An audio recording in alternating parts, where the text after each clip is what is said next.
বাক্য দেওয়ার পর বলা থাকে যে এটা কী ধরনের কাল, এটা সাধারণ অতীত না পুরাগঠিত অতীত নাকি বর্তমান অতীত নাকি ঘটমান অতীত নাকি ঘটমান বর্তমান নাকি বর্তমান অনুজ্ঞা নাকি বর্তমান ভবিষ্যৎ অনুজ্ঞা নাকি নিত্যবিত্ত অতীত। তো টোটাল আমাদের এখানে দেখুন সাধারণ অতীত, সাধারণ বর্তমান, সাধারণ ভবিষ্যৎ, পুরাগঠিত অতীত, পুরাগঠিত বর্তমান, পুরাগঠিত ভবিষ্যৎ, ঘটমান অতীত, ঘটমান বর্তমান, ঘটমান ভবিষ্যৎ, তারপর বর্তমান অনুজ্ঞা, আরেকটা হচ্ছে ভবিষ্যৎ অনুজ্ঞা, আরেকটা হচ্ছে নিত্যবিত্ত অতীত। এই টোটাল 12 প্রকারের ক্রিয়ার কাল আমাদের আছে। তো পরীক্ষায় যখনই আমাদের প্রশ্ন আসে তখন আমরা কিন্তু কনফিউশন হয়ে যাই যে আনসারটা কী হবে। তো আজকের ক্লাসে আমি পুরো ডিটেলস আপনাদের সঙ্গে অ্যানালাইজ করতে চলেছি, যেখানে আপনারা প্রশ্ন দেখা মাত্র আপনারা কারেক্ট আনসার 100% সলভ করতে পারবেন। মাত্র একটি মাত্র ট্রিক, আমি আপনাদের একটি মাত্র ট্রিক দেব, যে ট্রিকের মাধ্যমে আপনারা 100% গ্যারেন্টি এখান থেকে যে কোনো ধরনের একটি প্রশ্ন যে কোনো বাক্য থেকে আপনারা সলভ করতে পারবেন। তো চলুন দেরি না করে আমরা প্রথমে জেনে যাই। তো তার আগে আমাদের 4টা ওয়ার্ড সম্পর্কে জানতে হবে, ঠিক আছে? 4টা ওয়ার্ড আপনারা একটু মাথায় রাখবেন। একটা হচ্ছে ইয়া, একটা হচ্ছে ইতে, একটা হচ্ছে ইল, একটা হচ্ছে ইব, ঠিক আছে? এই 4টা শব্দ যদি আপনারা মনে রাখতে পারেন তাহলে আপনাদের এই 12 প্রকারের যে ক্রিয়ার কাল রয়েছিল, এই 12 প্রকারের ক্রিয়ার কাল কিন্তু খতম, ঠিক আছে? যে কোনো প্রশ্ন থাকলে 100% করতে পারবেন। তার জন্য আমাদের কী করতে হবে, আমাদের এই 4টা ওয়ার্ড মনে রাখতে হবে। কি কি? ইয়া, ইতে, ইল এবং ইব, ঠিক আছে? প্রথমে ভিডিওটা ভালো করে দেখুন, তারপর আপনারা 100% গ্যারেন্টি বুঝতে পারবেন। চলুন এবার আমরা একটু উদাহরণ দিয়ে আপনাদেরকে আমরা জিনিসটা বুঝিয়ে দেওয়ার চেষ্টা করি।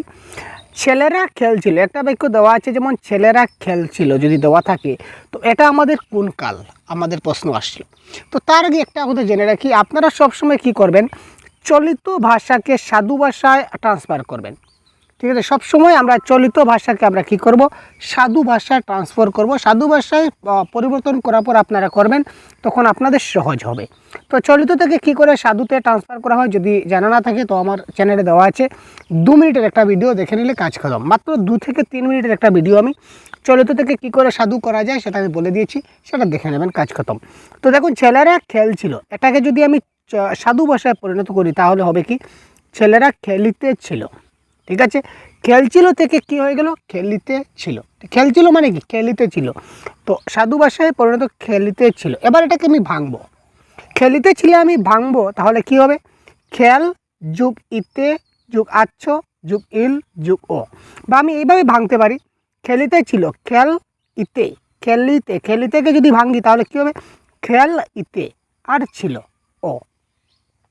বুঝা গেল? খেল ইতে ছিল ও, অর্থাৎ খেলিতে ছিল যদি ভাঙি তাহলে কি হবে, খেল ইতে, খেল ইতে, খেল, দেখুন খেলিতে, খেলিতে, খেল ইতে, দেখুন খেল ইতে রয়েছে, খেল ইতে, ঠিক আছে? তারপর ছিল, ছিলটার ছিল আর ল দিয়ে দিলাম, বা ইল বা ও দিয়ে দিলাম, ঠিক আছে? আচ্ছা, এবার দেখি যদি ইল, যদি আমাদের কি বলেছিলাম, যদি আমাদের ইতে আছে, এখানে কি আছে দেখুন, ইতে আছে। মনে রাখবেন, যদি আমরা ভাঙার পর যদি ইতে পাই, ইতে যখন পাই তখন হবে আমাদের ঘটমান। একটা কথা, যদি আমরা ইতে পাই তখন হচ্ছে ঘটমান। স্যার এবার ইতে পেলে ঘটমান হবে সেটা আমরা বুঝলাম, কিন্তু সেটা ঘটমান অতীত হবে, ঘটমান বর্তমান হবে নাকি ভবিষ্যৎ হবে? ঘটমান তো 3 প্রকার, একটা হচ্ছে ঘটমান অতীত, ঘটমান বর্তমান আর ঘটমান ভবিষ্যৎ। তো এবার কি হবে, এবার দেখুন, আমরা ইতে যখনই একটা বাক্যে ভাঙার পর যখন আমরা ইতে পাবো, ক্রিয়াপদকে ভাঙার পর যখন আমরা ইতে পাবো, তখন মনে রাখবেন ইতে যখনই পাবো তখন সেটা ঘটমান 100% কনফার্ম। এবার ঘটমানের কোনটা, যদি ইল পাই তাহলে অতীত, আর যদি ইব পাই তাহলে ভবিষ্যৎ। আবার ক্লিয়ার করুন, যদি ইল থাকে তাহলে কী হবে, অতীত, আর যদি ইব থাকে তাহলে ভবিষ্যৎ, আর যদি ইল এবং এব কোনোটাই না থাকে তাহলে কি, বর্তমান। ঠিক আছে, ক্লিয়ার? এতটুকু ক্লিয়ার? এবার দেখি, ইতে ছিল, এই দেখুন ইতে ছিল, খেলিতে ছিল মানে ইলো, এই যে ইতে আর ইলো, ইলো আছে, তো ইতের পিছনে আমরা কি পেলাম, ইল পেলাম, ঠিক আছে? খেলিতে ছিল, ছিল ইলো, ছিল ইলো, তো এখানে ইতেও আছে আবার ইলেও আছে, তার মানে ইতে আছে তার মানে বুঝলাম ঘটমান, আর ইলো আছে তার মানে কি, অতীত। ইতে থাকলে কী হবে, অতীত। সুতরাং এই যে ছেলেরা খেলিতে ছিল, এটা কি হলো, এটা আমাদের হয়ে গেল কি, ঘটমান অতীত। ঠিক আছে, আরও উদাহরণ দিই আমরা। ঠিক আছে, যদি আমরা ইয়া দেখতে পাই, ইয়া, আরেকটা উদাহরণ এখানে ছিল, সম্ভবত এখানে আমরা সেভ হয়নি। আচ্ছা, ছেলেরা খেলিয়া ছিল, আরেকটা আমরা যদি দেখি তাহলে দেখুন ছেলেরা খেলিয়া ছিল, যদি বলি এখানে আমি লিখি খেলিয়া ছিল,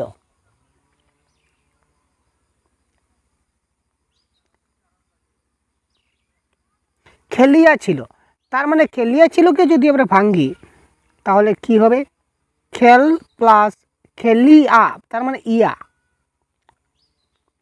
ইয়া, তারপরে কি থাকবে, ইল তো থাকবে, কারণ ছিল, ছিল মানে কি ইলো, তো খেলিয়া ছিল। যদি আমরা ইয়া দেখতে পাই, ভাঙ্গার পর যদি ইয়া পাই, তো ইয়া থাকলে কি হবে, পুরা গঠিত, ইতে থাকলে ঘটমান আর ইয়া থাকলে পুরা গঠিত।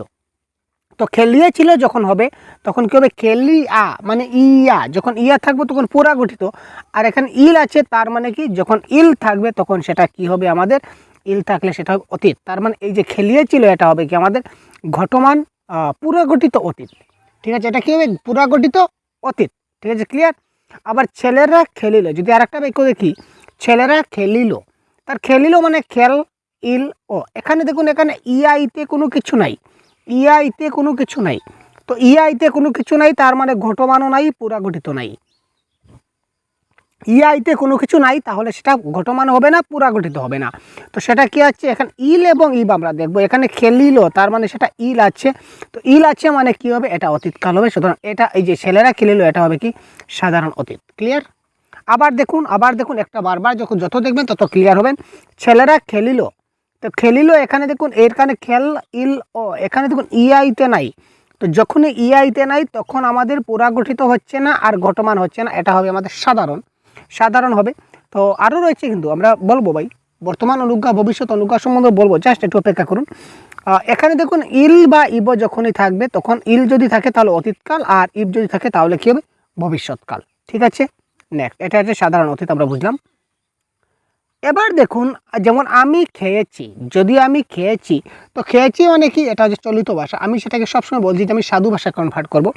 যখন সাধু ভাষায় কনভার্ট করব তখন কি আমি খাইয়াছি, কী হবে, আমি খাইয়াছি, তো তার মানে খাইয়াছি, এখানে দেখুন ইয়া আছে, তার মানে যেহেতু ইয়া আছে তো ইয়া থাকলে কি হয়, পুরা গঠিত, ইয়া থাকলে কি হবে, পুরা গঠিত হবে। আর এখানে ইয়ার পরে আমার ইল ইব এই ধরনের কোনো কিছু আছে, ইয়ার পরে আমাদের ইল ইব কিছু আছে, কিছু নাই, ইলও নাই ইবও নাই, তার মানে সেটা ইলও নাই, তার মানে সেটা অতীত নয়, আর ইব নয় মানে সেটা ভবিষ্যৎ নয়। সুতরাং এটা হবে কি পুরা গঠিত বর্তমান। ক্লিয়ার। দেখুন আমি খাইয়াছি, তার মানে ইয়া আছে, তো ইয়া আছে মানে পুরা গঠিত আছে।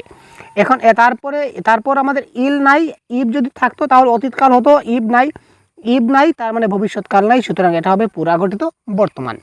আমি খেয়েছি বা আমি খাইয়াছি, এটা কি হচ্ছে আমাদের পুরা গঠিত বর্তমানকাল হবে। ঠিক আছে, ক্লিয়ার।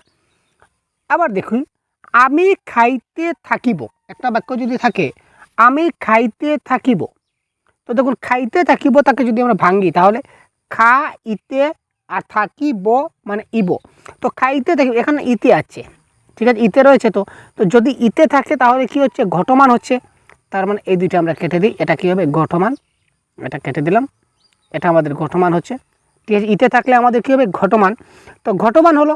আবার এখানে ইবো আছে, তো আমরা ইবো থাকলে কী হবে, আগে বলেছিলাম ইতে থাকলে কী হবে, ভবিষ্যৎ, তো তার মানে এটা কী হবে, এটা হবে আমাদের ঘটমান ভবিষ্যৎকাল। ঠিক আছে, আমি খাইতে থাকিব, এটা হচ্ছে কি ঘটমান ভবিষ্যৎকাল। তো আরেকটা কাল আছে, এটা আমরা একটু দেখি, আরেকটা আছে দুইটা, দেখুন বর্তমান অনুজ্ঞা এবং ভবিষ্যৎ অনুজ্ঞা। বর্তমান অনুজ্ঞা এবং ভবিষ্যৎ অনুজ্ঞা দুটা কাল আছে, এটা উদাহরণ দিয়ে আমরা বুঝি।